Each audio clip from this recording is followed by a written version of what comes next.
في هذه الظرفية العالمية الصعبة التي يعيشها العالم بسبب جائحة كورونا، تتابع قناة أطلس الجانب الجمعوي وخاصة في المناطق البدوية. في هذا السياق نتعرف على رشيد الجعفري. رشيد مغربي من إنجلترا قرر العودة إلى المغرب من أجل تأسيس جمعية تهتم بالتكوين وبالتعاونيات المغربية. اختار العالم القروي لتقديم دورات خاصة باللياقة البدنية والذهنية والمواد التجميلية الطبيعية.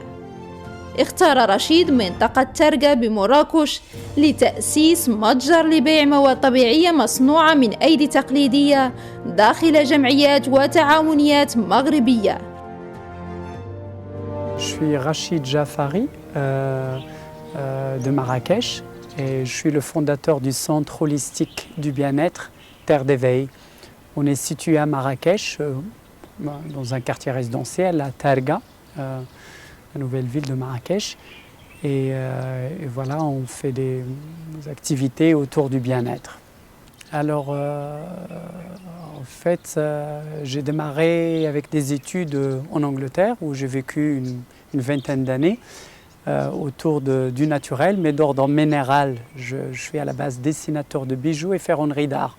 Et du coup, j'ai beaucoup manipulé le naturel, les pierres. Et j'ai eu la chance en fait de travailler avec des hindous qui pratiquaient la médecine ayurvédique, qui est la mère des guérisons, la médecine indienne. Et en fait, comme on était déjà prédisposés dans nos familles, on s'intéressait aux plantes, on s'intéressait aux soins naturels, ça m'a encouragé à aller apprendre un peu plus la naturopathie, la phytothérapie et l'aromathérapie. Alors, Terre d'éveil, c'est une association et qui travaille avec beaucoup de coopératives de femmes et d'associations partout dans le Maroc et à l'étranger, comme en Inde par exemple. Et en fait, le rôle de notre association Terre d'éveil, c'est la formation et l'information. Du coup, on forme ces groupes de personnes, ces coopératives comme à Rahamna ou à Benegrir, à pas mal d'endroits, à la vallée d'Aït Bouguemaz, à Essaouira, à Gadir, à beaucoup d'endroits et autour de Marrakech, sur les techniques de valorisation de plantes aromatiques et médicinales et la confection de produits naturels.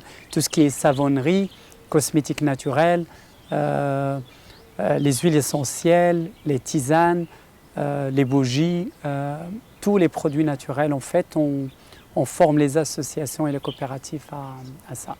Alors, en fait, notre vrai capital ici à Terre d'éveil, c'est le savoir-faire, parce que c'est vraiment le capital qu'on peut pas avoir de concurrent, je veux dire. Et on n'a pas eu de difficultés parce que notre démarche n'était vraiment pas commerciale à la base. On cherche vraiment à valoriser, à se faire plaisir. On a choisi un domaine qui nous intéresse. On est issus aussi des familles qui étaient dans le naturel depuis plusieurs générations. Du coup, on n'a pas vraiment eu de difficultés ni d'obstacles. Alors, nous, on est dans la valorisation des plantes aromatiques et médicinales, la préservation, la valorisation de ces plantes. Et pour utiliser les énergies renouvelables, on a établi une convention avec le centre de recherche à Marrakech, la faculté de sciences de Marrakech, d'énergie et de l'eau. Et on a installé un alambic solaire avec un panneau qui fait 20 mètres carrés en fait, de diamètre. Et l'idée, c'est de tourner en fait toute la journée. Il capte en fait le soleil et il envoie un point focal où on met notre grand alambic pour faire la distillation de plantes. L'idée, c'est d'utiliser des ressources qui sont renouvelables et qui sont moins coûteuses, moins polluantes et obtenir un résultat en fait égal, si ce n'est pas meilleur, à ce qu'on utilise déjà avec le gaz ou avec l'électricité.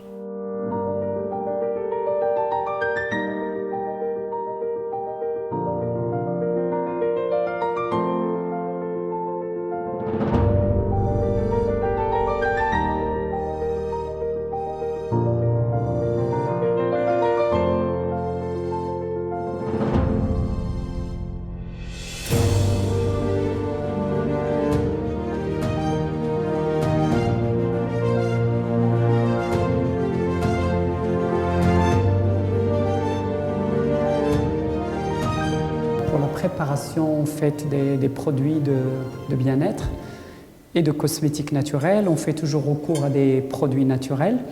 Aujourd'hui, on était en train de préparer des bougies.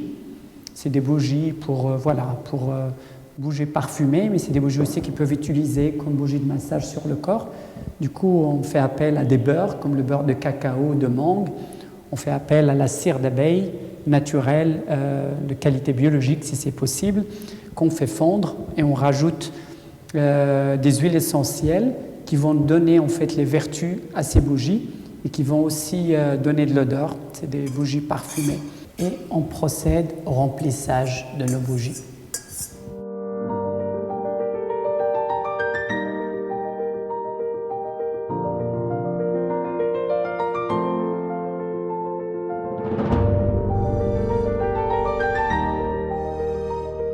On va les laisser refroidir jusqu'à 24 heures avant de pouvoir soit les sortir des pots, comme ceci. Comme ça, on voit les plantes aromatiques tout autour, ou on les laisse dans des vases faits par des artisans locaux, en fait, qui font la céramique. En fait, les odeurs, souvent, ils proviennent des plantes. On fait de la distillation de plantes pour obtenir l'huile essentielle. Et souvent, c'est la verveine, la lavande, le romarin, c'est des plantes qui sont odorantes et qui sont aussi bénéfiques pour le corps. Pour une bougie de détente, par exemple, on va privilégier la lavande, la verveine, fleur d'oranger.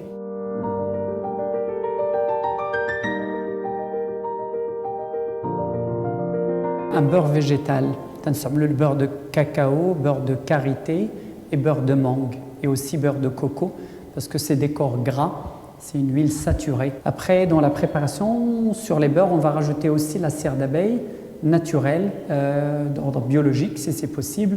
On ne fait pas recours à la paraffine ou autres produits en fait issus de la pétrochimie. Du coup, la cire d'abeille va donner la consistance au savon.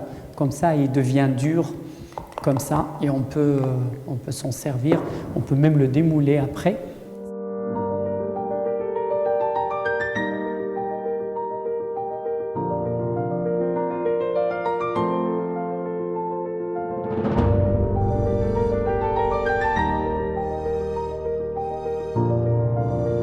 Alors, comme on a vu, on est passé en fait de la phase de remplissage de bougies, de confection de bougies, à un produit fini. Voilà, la bougie est dure, elle est prête à utiliser. Voilà, il tient et il est prêt à utiliser. Alors, on est passé de la matière première au vide à un produit fini qui peut être utilisé vraiment quand on a envie.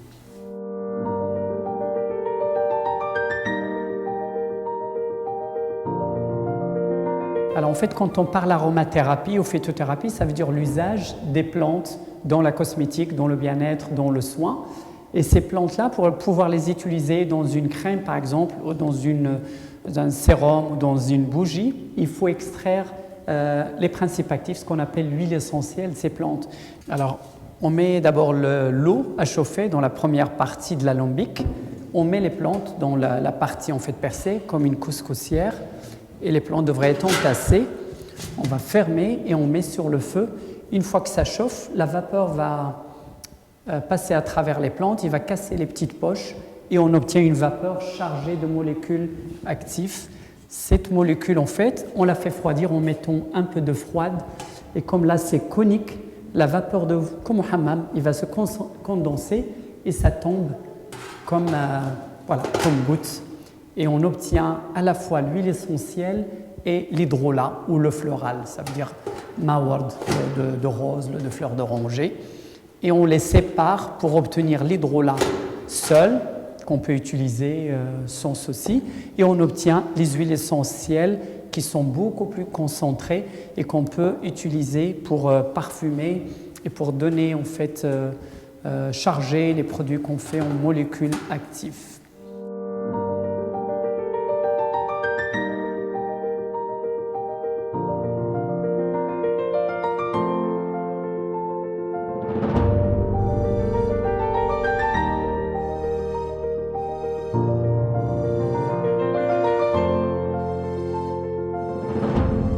Le Maroc est un pays magnifique, pas parce que je suis marocain, mais je suis là par choix. Après 25 ans à l'étranger, je me trouve ici aujourd'hui par choix. En fait, je suis venu parce que je vois qu'il y a des opportunités. Et après, c'est chez nous, en fait, quand notre maison est, il y a un toit qui coule, il y a des trous dans le mur, on ne la quitte pas, je veux dire. Alors, au lieu de critiquer, de dire qu'il n'y a pas ci ou il n'y a pas ça, voilà, on est là à faire ce qu'on a à faire et ce qu'on aime faire. Du coup, pour moi, c'est parfait, c'est le bon endroit et le bon moment d'être ici. L'Europe d'aujourd'hui, pour moi, c'est comme une fenêtre. On a la possibilité de, voilà, d'ouvrir quand on a envie. On va pour l'apprentissage, pour rencontrer, pour se mettre à jour nous-mêmes, s'approvisionner de produits qu'on ne trouve pas, par exemple, en matière de matière et de machinerie.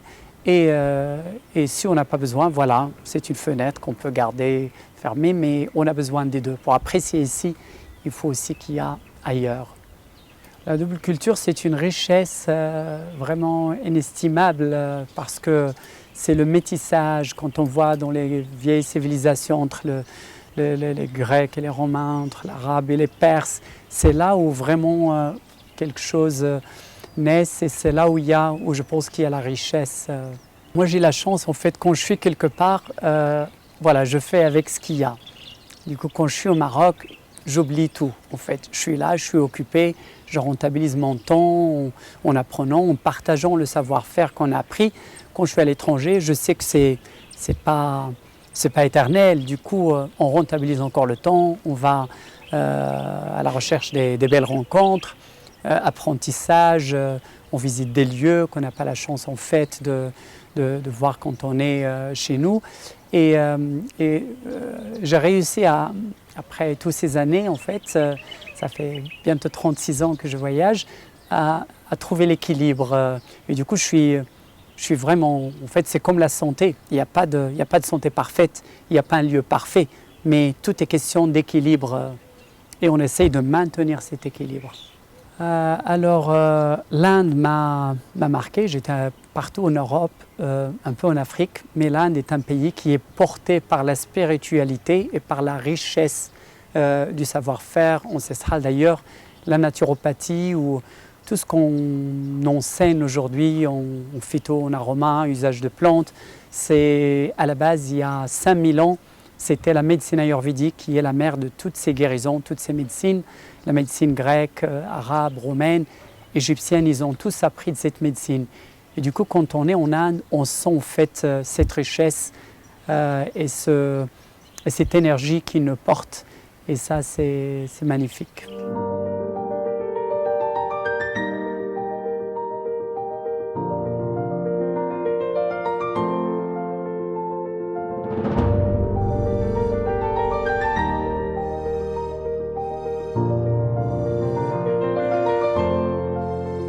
Pour cette période de Covid-19, moi je pense que le jeu est déjà joué.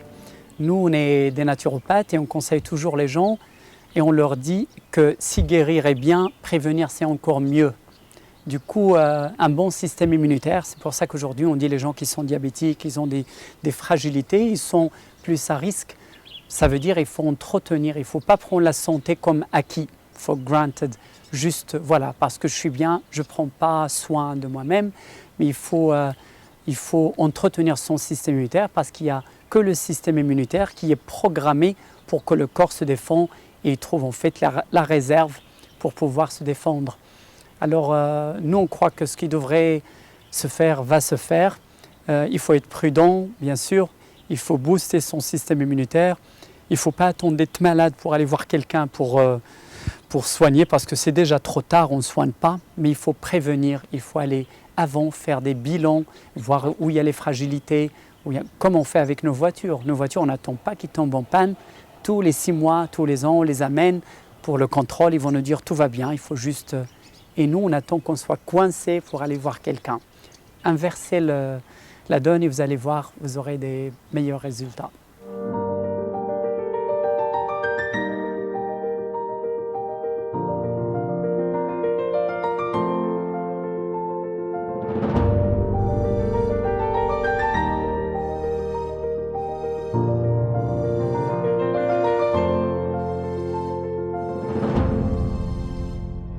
Alors pour les jeunes, je vais juste leur rappeler que dans le passé, on parlait de sécurité. Les gens, ils voulaient être policiers, ils voulaient être enseignants, ils voulaient être quelque chose parce qu'ils voyaient en ça une sécurité. Ça veut dire toute sa vie, il va travailler, il va avoir sa retraite et fini. Aujourd'hui, il n'y a plus cette sécurité, on voit ce qui se passe. Aujourd'hui, je suis PDG d'une grande boîte, le lendemain, une autre boîte l'achète et on se trouve... Ce qui reste, c'est la satisfaction. Il faut choisir un domaine qui vous passionne. Et du coup, si ça dure 2 mois, c'est bien. Si ça dure 1 an, c'est bien. Si ça dure toute une vie, c'est encore meilleur. Mais cherchez pas la sécurité, il n'y a pas vraiment de sécurité. Cherchez la satisfaction. Quand on est face à des passionnés, bien sûr, les gens, on est convaincants. Les gens, ils ont envie de faire des choses avec nous parce que voilà, c'est ce qui nous intéresse. J'ai toujours profité pour remercier les gens qui m'ont aidé, qui m'ont supporté, qui m'ont soutenu. Aujourd'hui, j'ai un message particulier aux gens qui n'apprécient pas ce que je fais.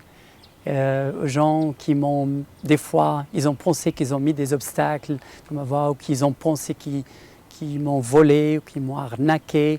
Ces gens-là, ils m'ont en fait poussé à arriver aussi à apprendre, à montrer qu'on peut quand même réussir. Et je pense particulièrement à des amis, qu'ils étaient des amis qui ne sont plus amis, mais c'est grâce à eux que je suis maintenant dans cet état de bien-être.